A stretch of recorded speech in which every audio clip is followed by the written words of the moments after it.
नमस्कार, आप देख रहे हैं धाकड़ न्यूज राजपुरा। चैनल को लाइक और सब्सक्राइब करें, लिंक को अधिक से अधिक शेयर करें। किस तरह का प्रदर्शन है? भारतीय किसान संघ अफीम संघर्ष समिति द्वारा चित्तौड़गढ़, प्रतापगढ़, उदयपुर के प्रमुख किसानों के द्वारा यहाँ जिला कलेक्टर पर प्रदर्शन किया गया। हमारी ये मांग है कि देश में जो नई अफीम नीति बनने वाली है वो पूरी तरह से किसानों के हित में बनी जाए। 23 बिंदुओं का हमने ज्ञापन उसमें दिया है। पहला बिंदु उसमें दिया है, उसमें हमने ये कहा है कि 8/29 जो कानून की धारा है वो तत्कालीन प्रधानमंत्री राजीव गांधी के समय 1985 में लगी थी, वो नासूर धारा है। लाखों लोग उसमें निर्दोष फंसे हैं, सजाएं काटी है और घर बर्बाद उनके हुए हैं। हमारे प्रधानमंत्री जी से मांग है कि 8/29 धारा इस देश के कानून से हटानी चाहिए, ताकि आम लोगों के साथ जो भ्रष्टाचार हो रहा है, उनको फंसाया जा रहा है, वो उससे बच सकेंगे।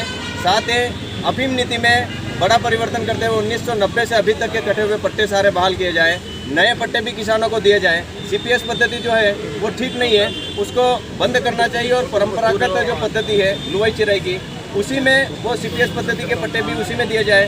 भाव भी बढ़ाने चाहिए, क्योंकि अफीम में बहुत ज़्यादा लागत आ रही है फसल में, भाव बढ़ाए जाएँ। छोटे मोटे और भी जो कानून है वो भी उसमें हमने बताए बिंदु, 23 बिंदुओं का ज्ञापन है, वो पूरा किया जाए ताकि किसानों का भला हो सके।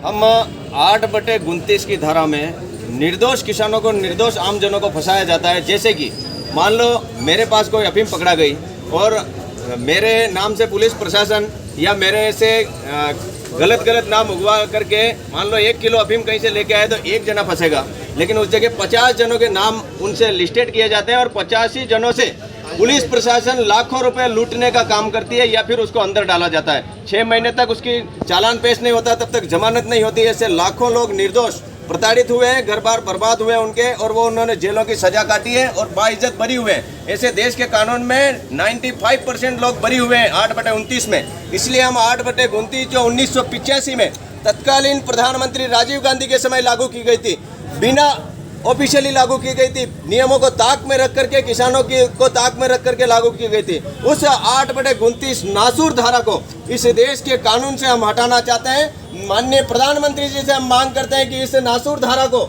जिसने लाखों लोगों को बर्बाद कर दिया है, ऐसी नासूर धारा को इस देश के कानून से हर हाल में हटाने की आवश्यकता है। और हम हाथ जोड़ करके भारतीय किसान संघ अफीम संघर्ष समिति, जिसमें मैं किसान होने के नाते मैं भी एक सदस्य हूँ, इस संघर्ष समिति का आपसे लाखों किसानों की ओर से निवेदन है, 8/29 धारा इस देश के कानून से हटनी चाहिए, जो तत्कालीन प्रधानमंत्री राजीव गांधी जी ने 1985 में लागू की थी। 95% गलत धारा है ये।